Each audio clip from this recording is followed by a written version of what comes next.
Hello students, welcome back to Talent Scout Academy. आज की video में हम 10th class mathematics chapter number 3 की एक्सरसाइज 3.1 के सेकंड क्वेश्चन को सॉल्व करेंगे। लास्ट वीडियो में हमने इसके फर्स्ट क्वेश्चन को सॉल्व किया था, आज हम इसके सेकंड क्वेश्चन को सॉल्व करेंगे। देखिए, सेकंड क्वेश्चन बोल रहा है the coach of a cricket team buy 3 bats and 6 balls 3900। Cricket team का कोच है, वो 3 बैट और 6 बॉल 3900 में खरीदता है। Later he buys another bat and 3 more balls. बाद में वो एक बैट और 3 बॉल और खरीदता है 1300 रुपये में। Represent this situation algebraically and geometrically. तो क्रिकेट टीम के कोच ने 3 बैट और 6 बॉल 3900 रुपये में खरीदे, एक बैट और 3 बॉल 1300 रुपये में से खरीदे। इसको हमें पहले एल्जेब्रिकली शो करना है और उसके बाद हमें ज्योमेट्रिकली सॉल्व करना है। सबसे पहले हम लेट करते हैं कॉस्ट ऑफ अ बॉल और कॉस्ट ऑफ अ बैट। यहाँ पे लेट कर लेते हैं। Let cost of a bat, एक बैट की कीमत हम मान लेते हैं एक्स रुपीज़। मान लेते हैं कि एक बैट की कीमत है x rupees. Cost of a ball, ball की कीमत हम मान लेते हैं वाई रुपीज़। तो बैट की कीमत हमने एक्स मान ली और बॉल की कीमत हमने वाई मान ली। अकॉर्डिंग टू क्वेश्चन, क्वेश्चन में क्या कह रहा है? क्वेश्चन में कह रहा है क्रिकेट टीम 3 बैट और 6 बॉल खरीदता है। 3 बैट और 6 बॉल, 3 बैट और 6 बॉल उसको 3900 में पड़ते हैं। 3 बैट और 6 बॉल 3900 रुपये में खरीदा है। एक बैट कितने का था? एक्स का लेट किया हमने, तो 3 बैट 3x के हो जाएंगे। एक बॉल को y माना है तो 6 बॉल 6y के हो जाएंगे। तो 3x plus 6y equal to 3900। ये हमारी बन जाएगी इक्वेशन 1। इसी तरीके से अगेन दोबारा उसने बोला कि वह एक बॉल और एक बैट और 3 बॉल 1300 रुपये में खरीदता है। तो एक बॉल यानी कि x रुपये, 3 बैट एक बैट और 3 बॉल, एक बैट x रुपये का होगा और 3 बॉल 3y का होगा। टोटल कितना? 1300 रुपये का उसको पड़ रहा है। क्योंकि एक बैट की कीमत हमने x मानी है और एक बॉल की कीमत y मानी है, तो एक बैट x रुपये का हो गया और 3 बॉल 3y के हो गए। तो x plus 3y equal to 1300। ये हमारी बन गई इक्वेशन 2। अब हमें इसको, ये हमारा हो गया एल्जेब्रिकली रिप्रेजेंटेशन। ये हमारा हो गया एल्जेब्रिकली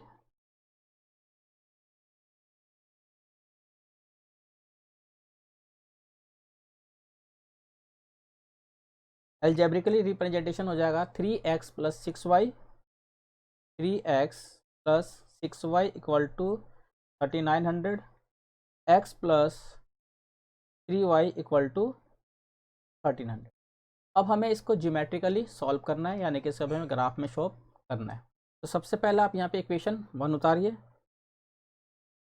फ्रॉम इक्वेशन 1। इक्वेशन 1 है हमारे पास 3x 6y equal to 3900। 3x 6y बराबर में 3900। आप चाहे तो यहाँ पे 3 से इसको डिवाइड कर सकते हैं। दोनों तरफ 3 से डिवाइड करने पर डिवाइडिंग बाय 3 बोथ साइड्स, दोनों तरफ 3 से डिवाइड कीजिए तो यहाँ बचेगा x, यहाँ बचेगा 2y और यहाँ पे 1300। यहाँ पे आप x की वैल्यू निकाल लीजिए। x इक्वल टू 1300 माइनस का 2y। क्योंकि हमें ग्राफ बनाना, तो ग्राफ बनाने के लिए हमें x और y दोनों की वैल्यू मालूम होना जरूरी है। तो सबसे पहले हम यहाँ पे x और y की वैल्यू को फाइंड आउट करते हैं। अब देखिए यहाँ पे आप y की वैल्यू कुछ ही पुट करेंगे तो आपको x की वैल्यू फाइंड आउट हो जाएगी। तो आप y को लेट कीजिए। मान लीजिए आपने y को लेट किया यहाँ पे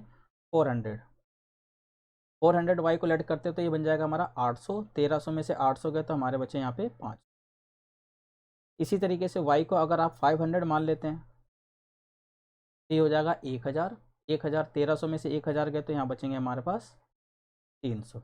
इसी तरीके से y को अगर आप 600 मान लेते हैं, 6 दूनी 1200।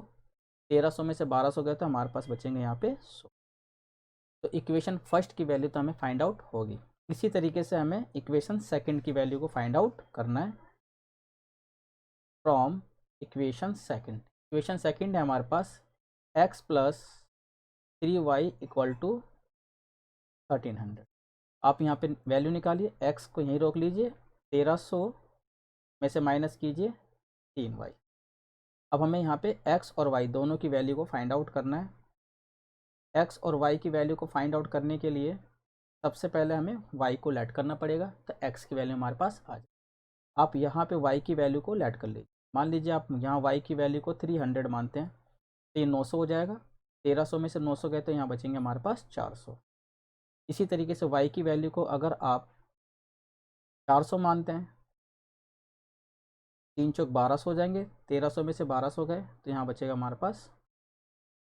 इसी तरीके से अगर आप यहाँ पे y की वैल्यू को मान लीजिए 200 मान लीजिए, तो 1300, 300 और 200 ये हो गए 600। 1300 में से 600 गए तो हमारे पास बचेंगे 700। तो इस तरीके से हमारे पास पहली इक्वेशन की और दूसरी इक्वेशन की दोनों की वैल्यू हमें मिल गई। अब हमें इसे ग्राफ पे शो करना है। चलिए ग्राफ पे शो करते हैं।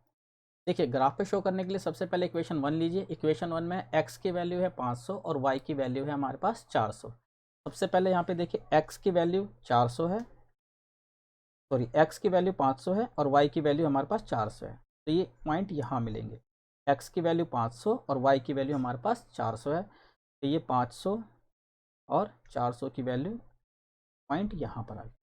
इसके बाद देखिए x की वैल्यू 300 है तो y की वैल्यू हमारे पास 500 है। अगर हम x की वैल्यू 300 लेते हैं तो y की वैल्यू हमारे पास 500 आती है, जो इस पॉइंट पे मिलेंगे। x 300 और y हमारा 500। x की वैल्यू 300 और y की वैल्यू हमारे पास आ गई 500। इसी तरीके से x की वैल्यू 100 है तो y की वैल्यू हमारे पास 600 है। x की वैल्यू 100 है तो y की वैल्यू हमारे पास 600 है। x की वैल्यू 100 तो y की वैल्यू हमारे पास आ गई यहाँ पे 600। अब इन तीनों पॉइंट्स को आप मिला दीजिए। अगर ये तीनों पॉइंट्स एक ही लाइन में है तो समझ लीजिए कि आपकी इक्वेशन बिल्कुल ठीक है, आपके सारे वैल्यूज़ ठीक हैं। आप इन तीनों पॉइंट्स को आपस में मिला लीजिए। ये तीनों पॉइंट्स आपस में मिल गए। पॉइंट्स मिलाने के बाद आप ये लाइन किस इक्वेशन की है आप उसको उतार लीजिए। ये लाइन हमारी equation 3x 6y equal to 3900 की है। अब इक्वेशन सेकंड से देखिए, x की वैल्यू 400 है तो y की वैल्यू 300 है। x अगर 400 है तो y की वैल्यू हमारे पास 300 है। x 400 तो y हमारे पास ये 300, 400 और ये हमारा 300। इसी तरीके से देखिए x की वैल्यू 100 है तो y की वैल्यू 400 है। x की वैल्यू 100 है तो y की वैल्यू हमारे पास 400 है। x की वैल्यू 100 तो y की वैल्यू हमारे पास आ गई 400।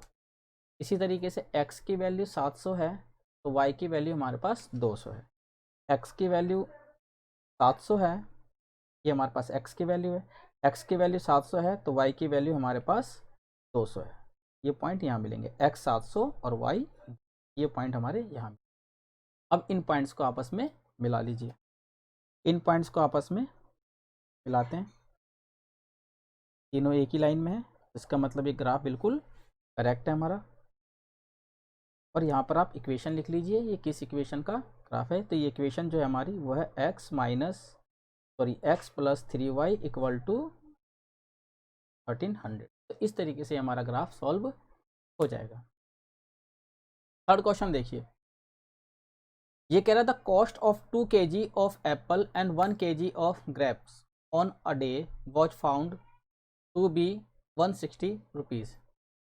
2 किलो सेब और 1 किलो अंगूर की टोटल कीमत थी 160 रुपये किसी दिन। आफ्टर अ मंथ, एक महीने बाद, the cost of 4 kg Apple and 2 kg grapes, 4 kilo Apple और 2 kg ग्रेप्स की कॉस्ट हो जाती है 300 रुपये। Represent the situation algebraically and geometrically. इसे हमें एल्जेब्रिकली और ज्योमेट्रिकली इसको रिप्रेजेंट करना है। तो सबसे पहले हमें एप्पल की कॉस्ट और ग्रेप्स की कॉस्ट को मानना पड़ेगा, सेब की कीमत और अंगूर की कीमत कितनी है। तो सबसे पहले हम यहाँ पे लेट कर लेते हैं, let cost of Apple, cost of Apple मान लेते हैं हम एक्स रुपीज़ पर केजी। हम मान लेते हैं एप्पल की कॉस्ट है एक्स रुपीज़ पर केजी। कॉस्ट ऑफ ग्रेप्स इसको मान लेते हैं हम वाई रुपीज़ पर केजी। तो एप्पल की कीमत हमने एक्स रुपीज़ पर केजी मान ली, ग्रेप्स की कीमत वाई रुपीज़ पर केजी मान ली। अकॉर्डिंग टू क्वेश्चन में कह रहा है 2 किलो सेब और 1 किलो अंगूर। 2 किलो सेब और 1 किलो अंगूर, ये टोटल 160 रुपये की इसकी कॉस्ट बैठती है। 1 किलो सेब एक्स रुपये का है, तो 2 किलो सेब कितने होंगे, 2x। 1 किलो ग्रेप्स को हमने वाई रुपीज़ माना है, तो 1 किलो ग्रेप्स आएगा हमारा वाई रुपीज़। तो इक्वेशन 1 हमारी ये बन गई 2x + y = 160। ये हमारी बन गई इक्वेशन 1। अगेन अब वो कह रहा है कि 4 किलो सेब और 2 किलो अंगूर की कॉस्ट है 1300 रुपये। 4 किलो सेब 4x, 2 किलो अंगूर 2y, और टोटल कॉस्ट आ रही है यहाँ पर हमारी 1300 रुपये। ये हमारी इक्वेशन सेकंड होगी। तो ये तो हमारा हो गया एल्जेब्रिकली रिप्रेजेंटेशन, एल्जेब्रिकली हमारा आ गया। अब हमें इसको ग्राफ में शो करना है। ग्राफ में शो करने के लिए सबसे पहले आप इक्वेशन 1 को उतारिए फ्रॉम इक्वेशन 1। इक्वेशन 1 है हमारी 2x + y = 160। यहाँ पे y की वैल्यू निकालिए, 160 - 2x। हमें यहाँ पे x और y की वैल्यू निकालनी है ग्राफ बनाने के लिए। अब ग्राफ बनाने के लिए इसके ज्योमेट्रिकल रिप्रेजेंटेशन के लिए ज़रूरी है कि x और y दोनों की वैल्यू हमें मालूम हो। यहाँ लिखिए x और यहाँ पे y। अब x की वैल्यू लेट कीजिए, y की वैल्यू अपना आप आ जाएगी। मान लीजिए आपने x की वैल्यू अगर आप मानते हैं 50, x की वैल्यू 50 मान लीजिए, तो 50 दूनी 100, 160 में से 100 गए तो यहाँ बचेंगे हमारे पास 60। इसी तरीके से x की वैल्यू को अगर आप 60 मान लेते हैं, x की वैल्यू को आप 60 मान लीजिए, तो 60 6 दूनी 12, 120, 160 में से 120 गए तो हमारे यहाँ आएंगे 40। इसी तरीके से अब x की वैल्यू को आप 70 भी मान सकते हैं, या x की वैल्यू को आप 40 मान लीजिए। 40 से इसकी मल्टीप्लाई करेंगे तो 80, 160 में से 80 गए तो हमारे पास यहाँ बचेंगे 80। तो पहली इक्वेशन की हमें वैल्यू x और y की तो मालूम होगी। इसी तरीके से हमें इक्वेशन 2 लेनी है from equation second. Equation second है 4x प्लस में 2y = 300। आप चाहो तो सबसे पहले इसको 2 से डिवाइड कर लीजिए ताकि इक्वेशन थोड़ी सिंपल हो जाए। तो यहाँ लिख सकते हैं हम डिवाइडिंग बाय 2 बोथ साइड्स, दोनों तरफ आप 2 से डिवाइड कीजिए। 2 से डिवाइड करेंगे यहाँ पे 2x आएगा, इसको 2 से डिवाइड करेंगे y आएगा, इसको 2 से डिवाइड करेंगे तो 150 हो जाएगा। अब आप यहाँ पे y की वैल्यू निकालिए 150, 2x को आप उस तरफ ले जाइए माइनस का 2x। यहाँ से हम x और y की वैल्यू को निकाल लेते हैं ताकि हम ग्राफ बना सकें। अब देखिए यहाँ पे आप x की वैल्यू को कुछ भी लेट कीजिए, y की वैल्यू अपना आप आ जाएगी। आप x की वैल्यू को मान लीजिए, यहाँ पर x की वैल्यू को हम 50 मान लेते हैं, 50, 50 दूनी 100, 150 में से 100 गए तो यहाँ बचेंगे हमारे पास 50। इसी तरीके से आप x की वैल्यू को 40 मान सकते हैं, तो यहाँ पर हो जाएगा 80, 30 और 40 की मल्टीप्लाई करेंगे 80, 150 में से 80 जाएंगे तो हमारे बचेंगे यहाँ पे 70। इसी तरीके से आप x की जगह 60 लिख सकते हैं, 120 हो जाएगा, 150 में से 120 गए तो हमारे पास बचेंगे यहाँ पे। तो इस तरीके से हमारे पास इक्वेशन सेकंड की वैल्यू भी आ गई। अब हमें इसे ग्राफ पे रिप्रेजेंट करना है। चलिए ग्राफ पे रिप्रेजेंट करते हैं। अब देखिए ग्राफ पे रिप्रेजेंट करने के लिए सबसे पहले इक्वेशन 1 में देखिए x की वैल्यू 50 है और y की वैल्यू हमारे पास 60 है। तो सबसे पहले देखिए x की वैल्यू 50 है और y की वैल्यू हमारे पास 60 है, तो ये पॉइंट यहाँ मिलेंगे। x 50 है और y हमारे पास 60 है, सॉरी x 50 है और y हमारे पास 60 है, तो यहाँ पर हमारी वैल्यू आ जाएगी 50 और 60 की। सेकंड देखिए x की वैल्यू 60 है तो y की वैल्यू हमारे पास 40 है। x की वैल्यू 60 है, x की वैल्यू 60 है तो y की वैल्यू हमारे पास 40 है, ये पॉइंट यहाँ मिलेगा। x 60 और y 40, 60 और 40। इसी तरीके से तीसरा देखिए x की वैल्यू 40 है तो y की वैल्यू हमारे पास 80 है। x की वैल्यू 40 है तो y की वैल्यू हमारे पास 80 है। ये पॉइंट यहाँ, x की वैल्यू 40 है तो y की वैल्यू हमारे पास 80। अब इन तीनों पॉइंट्स को मिला लीजिए। अगर ये तीनों पॉइंट्स एक ही लाइन में है तो आपकी सारी वैल्यू एक्यूरेट है, यानी कि सारी वैल्यू आपकी ठीक है। आप इन पॉइंट्स को मिला लीजिए, ये वैल्यू हमारी मिल गई। अब इस लाइन पर आप इक्वेशन लिख लीजिए। इक्वेशन कौन सी है? ये इक्वेशन थी 2x plus y equal to 1, 2x plus y equal to 160 की ये लाइन है। अब इक्वेशन 2 में देखिए, इक्वेशन 2 में x की वैल्यू 50 है तो y की वैल्यू भी 50 है। तो सबसे पहले आप x को 50 लेंगे तो y भी 50 है। ये पॉइंट यहाँ मिले 50 और ये दोनों 50, x 50 है तो y भी हमारा 50। सेकंड में देखिए, x से 40 तो y हमारा 70, x से 40 और y हमारा 70 है। ये पॉइंट यहाँ मिलेंगे, x 40 और y हमारा 70।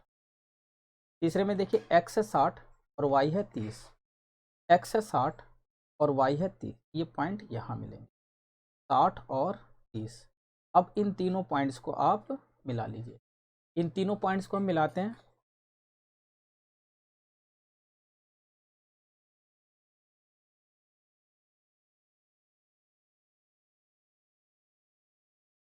आप इन तीनों पॉइंट्स को मिलाते हैं, ये स्ट्रेट लाइन यहाँ जाती है, दूसरी लाइन हमारी ये आ जाती है। आप इस पे इक्वेशन लिख लीजिए। कौन सी इक्वेशन है? ये इक्वेशन थी 4x 2y 300। ये इक्वेशन थी हमारी 4x प्लस का 2y इक्वल टू में 300। तो इस तरीके से इस इक्वेशन की में ग्राफ मिल जाएगा। आप ग्राफ पे इसको रिप्रेजेंट कर लीजिए, आपका सोल्यूशन आ जाएगा। तो इस प्रकार आप इन क्वेश्चनों की प्रैक्टिस करते रहिए। नेक्स्ट वीडियो में हम एक्सरसाइज 3.2 को सॉल्व करेंगे। इसी प्रकार की नई वीडियो को देखते रहने के लिए चैनल को शेयर और सब्सक्राइब कीजिए। नेक्स्ट वीडियो में फिर मिलते हैं, तब तक के लिए धन्यवाद।